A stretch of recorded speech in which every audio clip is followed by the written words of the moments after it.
Welcome to the STR Intelligence Weekly Regulations Roundup, your source for the latest news on short-term rental regulations across the country. I'm your host, Nora. This week we have updates from San Antonio, Texas, Los Angeles, California, Asheville, North Carolina, Wilmington, Vermont, Lakewood, Washington, and Wellington, Florida. We'll start first in San Antonio, where officials are looking to increase enforcement of the city's short-term rental ordinance to crack down on owners operating without permits and not paying hotel occupancy taxes. About 70% of operators currently have permits, leaving potentially 1,500 that don't. Neighborhood groups want stricter rules to limit rentals, citing noise and parking issues. Permitted owners also want to crack down, as illegal rentals hurt their business. The city has been revoking more permits lately for violations instead of just warnings.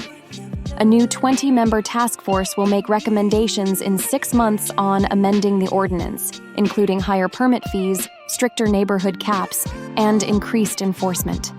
Ideas include requiring a larger distance between rentals, increasing permit revocation periods, and lowering the percentage cap of non-owner occupied rentals allowed per block. Over in Los Angeles, the City Council voted 14-0 to draft an ordinance requiring new hotels to replace any housing lost in development. In a surprising last-minute addition, the ordinance also increases oversight of short-term rentals through new permitting requirements. Short-term rental hosts will soon need to obtain police permits involving background checks and possible public hearings to receive a short-term rental license. Many hosts oppose the motion, concerned about bureaucracy and fees and being blinded by the fact that a backroom deal between the city and hotel developers added short-term rentals to the ordinance. The ordinance aims to increase housing supply, but some council members expressed concern it could dissuade home sharing and wanted to ensure all stakeholders help craft the final ordinance. It remains to be seen if any additional provisions will be added or removed before the bill is signed. Once the bill has been signed, hosts can continue operating for up to 6 months before an application is required. Next up is Asheville, where city council members said citizens allege some homeowners are illegally renting homes for short-term stays despite a ban on rentals under 30 days. At a recent council meeting, city council members explained the difficulty in enforcing the short-term rental ban, as the city can no longer charge annual permit fees after a court ruling. The city now only charges a one-time fee. There are 176 grandfathered short-term rentals and 861 permitted homestays, rooms in homes. The department overseeing this operation lacks funds to investigate host violations. Although the city won 2 15K cases this year against illegal short-term rental hosts, city council members believe many more violate the ban, impacting housing inventory amid a shortage. One council member said zoning is their primary enforcement tool but questioned if more could be done. Currently, Asheville is exploring other options for curbing illegal short-term rentals. We head to Vermont, where the Wilmington Planning Commission approved a proposal 4-1 to send zoning amendments to the Select Board that would loosen restrictions on short-term rentals in residential districts. The amendments would allow STRs with 4 or fewer bedrooms as a permitted use with zoning approval, and 5+ bedrooms as a conditional use needing Development Review Board approval.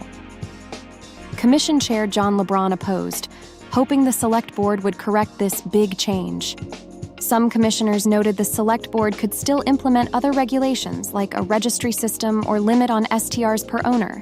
The proposal aims to formalize the current status quo of approximately 500 illegal STRs.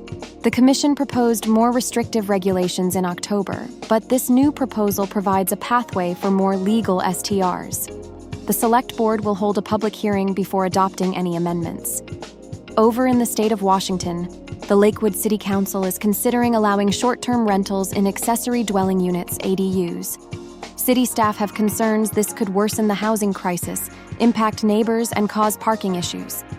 The Planning Commission recommended allowing short-term ADU rentals, arguing it offers returns for property owners and brings housing to the market. If approved, new rules on short-term rentals and ADUs could take effect in December. Finally, the village of Wellington in Florida recently passed stricter regulations on short-term rentals in response to residents' complaints about noise and parking. The new rules hold homeowners responsible for their renters' actions, require a $600 permit fee, and allow faster action to suspend or revoke permits for violations like underage drinking. The changes come amid a broader national crackdown on short-term rentals, with cities trying to limit their negative impacts like housing shortages while home-sharing companies face growing criticism.